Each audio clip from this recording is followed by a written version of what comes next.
आजकल मोदी जी को भी अब फितूर चढ़ा है। कहते हैं मोदी की गारंटी है। जो ही वो ये बात कहते हैं त्यों ही हमको बड़ी जोर से हंसी आती है। सच कहते हैं माता जी। जो ही मोदी जी का कहते हैं कि मोदी जी की गारंटी है तो हम पेट पकड़ करके हंसने लगते हैं।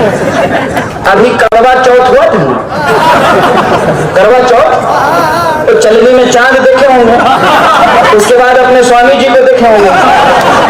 एक महिला को इन्होंने गारंटी दी थी, अग्नि को साक्षी मान करके। इन सबको आशीर्वाद देते हुए और हम लोग चलते हैं नामांकन के लिए, गाड़ी पर हम लोग विराजते हैं।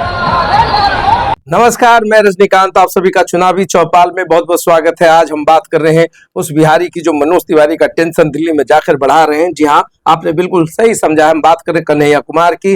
कन्हैया कुमार तो दिल्ली में जिस तरीके से दहाड़ रहे हैं, काफी टेंशन में मनोज तिवारी। भीड़ भी बहुत है, लोग भी बहुत है, हर कोई सुन रहा है क्या कुछ बोल रहे हैं कन्हैया कुमार। एक से एक बड़े बातों को लेकर तमाम मुद्दों पर वो मनोज तिवारी को घेरते नजर आ रहे हैं। ऐसे में बड़ा मुकाबला होने के आसार हैं। बहुत ही हॉट सीट माना जा रहा है ये जो दिल्ली की सीटें हैं उस पर खास करके मनोज तिवारी और कन्हैया कुमार की जो फाइट होने वाली है वो काफी दिलचस्प होने वाली है।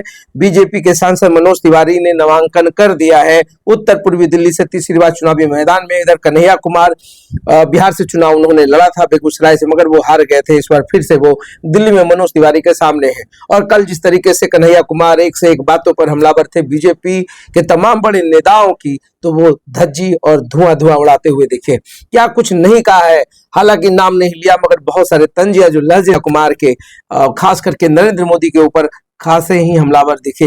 बात मंगलसूत्र से चली तो तमाम चीजों पर होते होते पर्सनल अटैक शुरू हो गए हैं। अब तो राजनीति में यही कुछ बचा है, चाहे वो प्रधानमंत्री नरेंद्र मोदी हो, चाहे कन्हैया कुमार हो, चाहे नीतीश कुमार हो, हर वो बड़े हस्ती, हर कद्दावर नेता अब बिलो द बेल्ट अटैक करने से बाज नहीं आ रहे हैं। तमाम सरगर्मियां बढ़ती जा रही, इसमें धर्म का मसाला है, सेकुलरिज्म का फास्ट फूड है, तमाम चीजें। क्या कुछ चल रहा है दिल्ली की सीटों पर।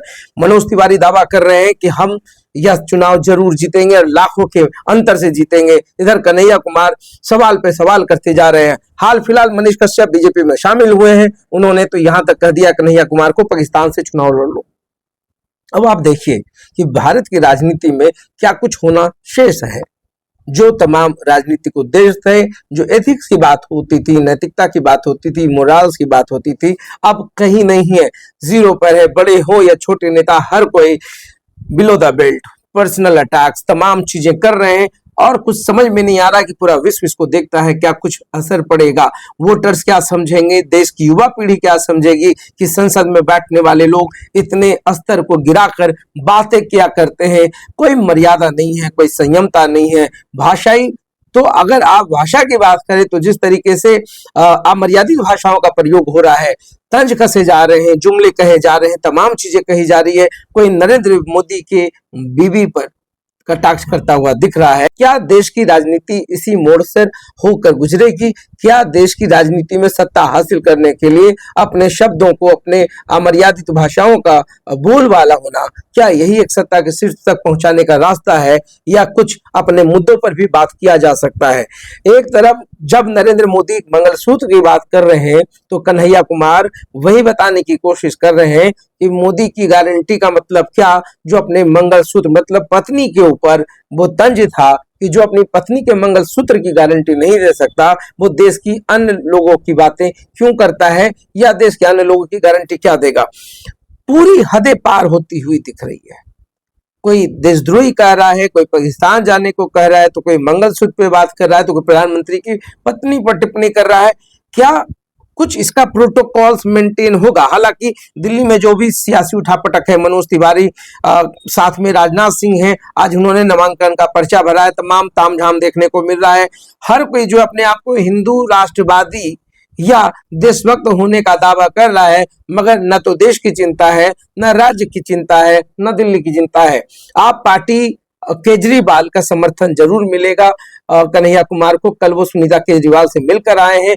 अभी जो है आपके जो सुप्रीमो हैं और दिल्ली के मुख्यमंत्री केजरीवाल फिलहाल तिहाड़ जेल में है, तो वहां से क्या कुछ मदद हो पाएगा, क्या संदेश वो देंगे, क्योंकि दिल्ली की जो जनता है वो काफी एग्रेसिव है और जहां पर ये चुनाव हो रहा है वहां पर 33% वोट बैंक जो है अल्पसंख्यकों का है। तो ऐसे में कन्हैया कुमार को बहुत सपोर्ट मिल सकता है। वहां के पब्लिक भी जो है अगर कुछ ही परसेंटेज की हम बात करें तो केजरीवाल के साथ उनका सेंटिमेंट है, तमाम चीजें हैं।